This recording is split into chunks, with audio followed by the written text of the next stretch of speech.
गांव वालों का जरा ये सैलाब देखिए। इस भीड़ में बच्चे, बूढ़े, जवान सभी शामिल हैं, मानो किसी तरह का कोई जुलूस निकल रहा हो। इससे पहले कि आपको इस भीड़ के पीछे की कहानी बताएं, जरा इनका हो हल्ला भी एक बार सुन ही लीजिए।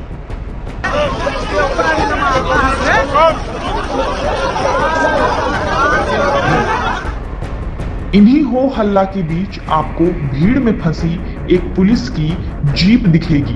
इस जीप को गांव वालों ने चारों तरफ से घेर रखा है, मानो ये जीप इन गांव वालों के लिए कोई अनमोल रत्न हो। अगर आप अपनी नजरों को थोड़ा सा घुमाएंगे तो आपको चारों तरफ यहाँ तक कि घर की छत पर भी लोगों की तादाद भरी हुई नजर आएगी। किसी तरह पुलिस की गाड़ी इस सैलाब से बाहर निकलती है। इस भीड़ के शोर को जब आप गौर से सुनेंगे तो आपको इसमें एक अलग तरीके का दर्द महसूस होगा। सुनिए।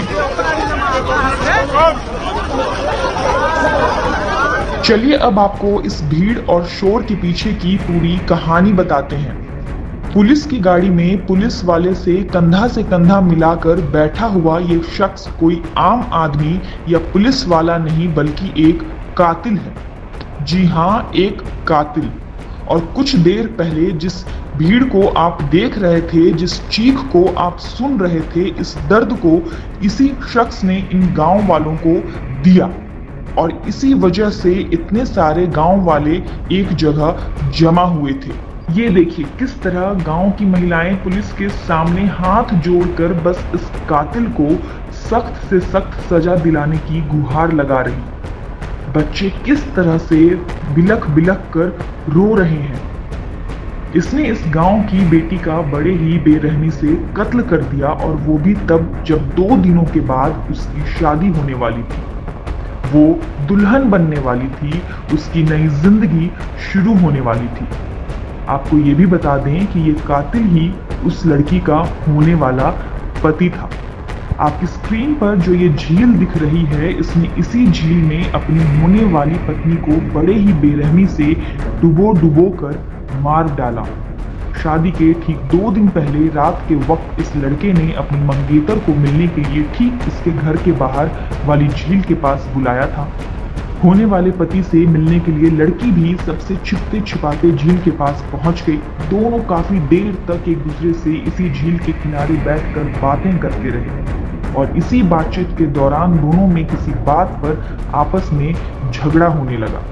लड़के के ऊपर गुस्सा कुछ इस कदर हावी हुआ कि उसने अपनी ही मंगेतर को इसी तालाब में डुबोकर मार डाला। दुर्ग जिले के नंदनी थाना क्षेत्र अंतर्गत एक गांव में एक शादी के पहले ही युवती की मृत्यु हो गई थी।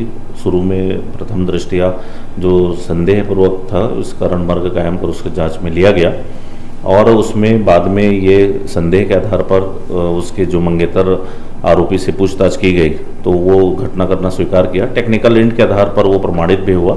इस आधार पर उसके मंगेतर को गिरफ्तार कर जेल दाखिल किया गया है।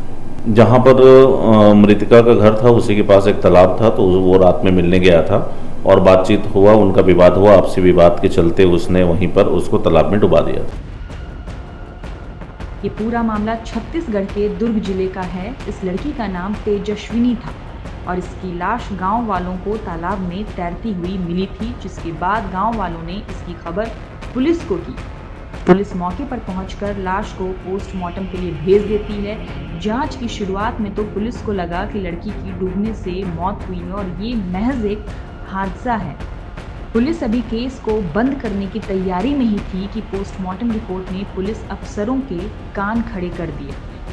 पीएम रिपोर्ट में खुलासा हुआ कि तेजस्विनी की लाश पर चोट के कई निशान थे, साथ ही उसके गले पर भी खरोंचें पाई गई। इसके बाद पुलिस का शक यकीन में बदल गया कि लड़की की मौत कोई हादसा नहीं बल्कि उसकी हत्या की गई है। और फिर पुलिस ने इस लड़की के मोबाइल की कॉल डिटेल्स निकाली तो पता चला कि आखिरी बार इस लड़की ने देर शाम अपने मंगेतर हुमन जोशी से बात की थी। पुलिस ने शक की बिना पर तेजस्विनी के मंगेतर हुमन को हिरासत में लेकर जब सख्ती से पूछताछ की तो हुमन ने अपना गुनाह कबूलते हुए कत्ल की पूरी कहानी तोते की तरह इनके सामने बयान कर डाली। फिलहाल पुलिस ने आरोपी मंगेतर हुमन के खिलाफ हत्या का मामला दर्ज कर उसे गिरफ्तार कर लिया।